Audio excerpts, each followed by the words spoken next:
एवे रुसिया ना कर मेरी जान सजना, एक दिन छड़ जाना जहां सजना। एवे रुसिया ना कर मेरी जान रिकॉर्डिंग चलबो का हो तो बता लो पहले। कंपोनेंट ऑफ कंप्यूटर आज हमी के जानल जी। आज के हमी के जो सीरीज बा 04 और कंपोनेंट ऑफ कंप्यूटर के मतलब होला कंप्यूटर के घटक। एक डिफिनीशन के हमी के समझल जी तो ज़्यादा बढ़िया समझ में आई। जैसे देखिए, कंप्यूटर के विभिन्न घटक एवं उनके बीच संबंध को कंप्यूटर की संरचना कहते हैं। संरचना का मतलब आर्किटेक्चर। संरचना ओकरा के कहनी जा हमनी के जेकरा से संचालित होला या फिर कहली कि संचालित करे खातिर जो रचना होला ओकरा के हमी कहनी जा संरचना। तो कंप्यूटर की संरचना यानी कंप्यूटर के चालू करे खातिर जौन रचना भइल बा ओकरे कहनी जा कंप्यूटर के संरचना। लगभग सभी कंप्यूटर की संरचना एक ही तरह की होती है। यह कई भागों में विभाजित है। कंप्यूटर जौन होखेला हमी के ओकर संरचना एक तरह के मतलब होखेला। सब कंप्यूटर के एक ही तरह के संरचना होखेला, लेकिन एक कई भाग में विभाजित कइल गइल बा। जैसे कि हमी के कंप्यूटर जो होला डाटा हमी के इनपुट करनी जा तो का होखेला कि कंप्यूटर का कलम प्रोसेस करेला और ओकरा बाद हमी के आउटपुट डिवाइस के मदद से रिजल्ट दिखा देवेला। एक कैसे हमी के आगे डायग्राम से समझे जी तो खूब बढ़िया से समझ में आई। देखिए, जैसे हमी के जैसे इनपुट करनी जा तो सीपीयू के पास चल जाला। ऐसे सीपीयू जौन होखेला एक के बाद में पढ़ा जी, लेकिन अभी याद कर ली कि सीपीयू में मेमोरी यूनिट, कंट्रोल यूनिट और एलयू यूनिट होखेला। ऐसे इनपुट जैसे ही कर जी सीपीयू में चल जी और सीपीयू प्रोसेस करके आउटपुट दे देवेला, यानी बाहर हमी के दे देवेला इन्फॉर्मेशन के पढ़े खातिर देखे खातिर। ऐसे एलयू के यूनिट के फुल फॉर्म हमी के होखेला अर्थमेटिक एंड लॉजिक यूनिट। एकरा के याद कर लेम, क्वेश्चन आ सकेला। बहुत जगह से ये क्वेश्चन पूछल जा रहा बटे या पूछल जाता टे अति घड़ी। तो एलयू के फुल फॉर्म याद कर लेम। ऐसे वीडियो में हमी के जाना जी एलयू का होखेला का ना होखेला।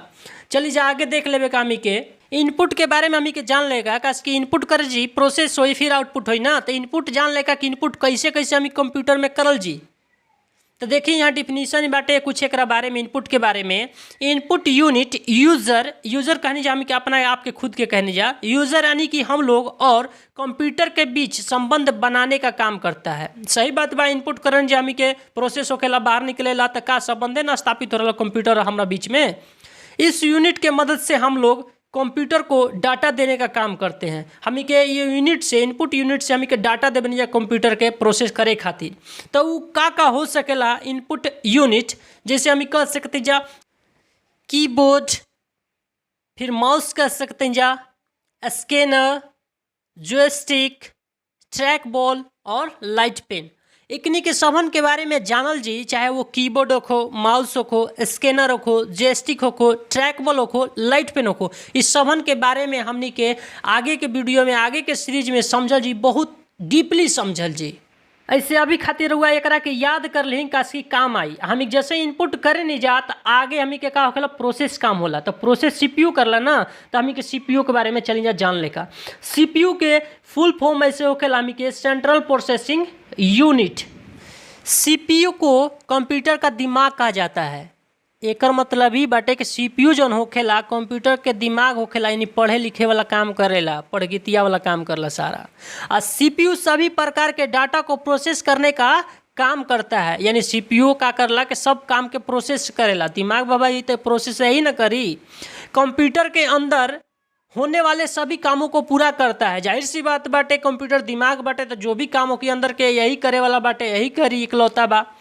कंप्यूटर एक भाग से दूसरे भाग तक निर्देश के लाने और ले जाने का काम करता है। जैसे हमी के मस्तिष्क बाटे हमी के का करला इन्फॉर्मेशन के भेजेला और लावेला। जैसे पैर में कोई चोट लागो तो इन्फॉर्मेशन पहुंच जाला हमनी के कपार तरे, या फिर कांट पड़े वाला रहेला जैसे हमी के पता चल जाला कि नहीं कुछ ना कुछ चीज़ बाटे, तो वही काम करला जस्ट लाइक सीपीयू। यही लेन हमी के कहे नहीं जा कि जौन सीपीयू हटे ई कंप्यूटर के खोपड़िया है, दिमाग है, ब्रेन है।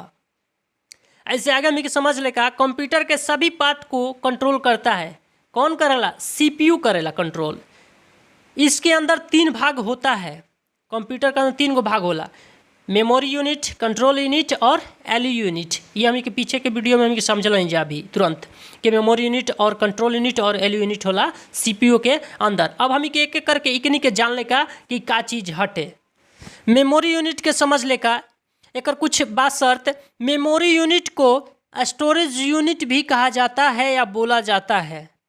काश की मेमोरी यूनिट जौन बा स्टोर करके रखला है लेकिन यह स्टोरेज यूनिट है। यह यूनिट कई तरह के होते हैं जिसके मदद से यूज़र और कंप्यूटर दोनों डाटा या सूचना को सुरक्षित रखते हैं। मेमोरी बाटे यूनिट तो मेमोरी क्या करला ओका के रखेला अपना पास। जब हम के मेमोरी यूनिट के बारे में पढ़े जी डीप में तो जानल जी कि मेमोरी का होला का ना होखेला, या फिर कहली कि मेमोरी में प्राइमरी मेमोरी का होला, सेकेंडरी मेमोरी का होला, रैम का होला, रोम का होला, सीक्वेंटियल का होला, रैंडम का होला, मैग्नेटिक ऑप्टिकल का होला, पी रोम ई रोम, इस सारा चीज़ पढ़ल जी जब हम के मेमोरी यूनिट पढ़ जी डीप में। तब अभी खातिर खाली रहुआ याद कर ली कि मेमोरी यूनिट का चीज़ ना हो।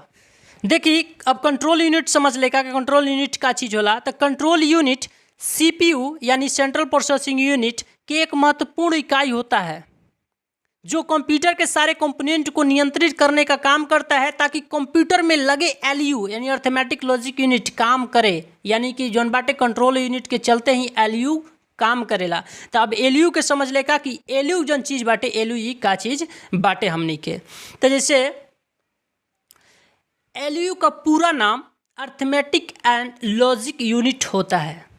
यह एक प्रकार के डिजिटल सर्किट होता है जिसके मदद से हम कंप्यूटर में दो तरह की गणना करते हैं। एलयू से दो तरह की गणना, एक तो अर्थमेटिक और एक लॉजिक।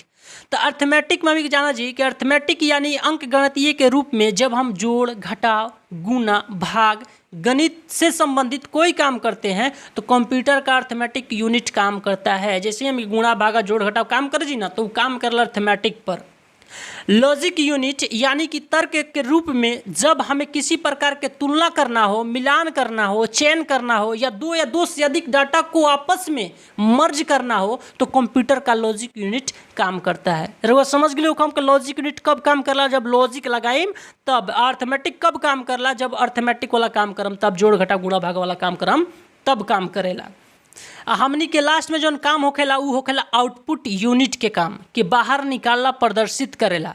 तो आउटपुट यूनिट के बारे में कुछ जान लेका, जो डेटा इनपुट यूनिट के माध्यम से कंप्यूटर को दिए गए थे प्रोसेस करे खातिर, अब वही डाटा को प्रोसेस करने के बाद हमें आउटपुट यूनिट के मदद से दिखाता है। तो दिखावे के काम कर सकेला हमनी के monitor, printer, headphones, computer speaker, projector, GPS, sound card, video card, इशारा कर सकेला। इस सब के बारे में हमी के डीपली जाना जी आगे के सीरीज में। तो रउआ का करम के अभी बनल बानी वीडियो में लास्ट तक, तो वीडियो को लाइक कर देम, सब्सक्राइब कर लेम, बेल के घंटा होखी ओका के घंटा के दबा देम ताकि राउर जौन कॉन्सेप्ट बा कंप्यूटर के पूरा बढ़िया से क्लियर हो जाओ।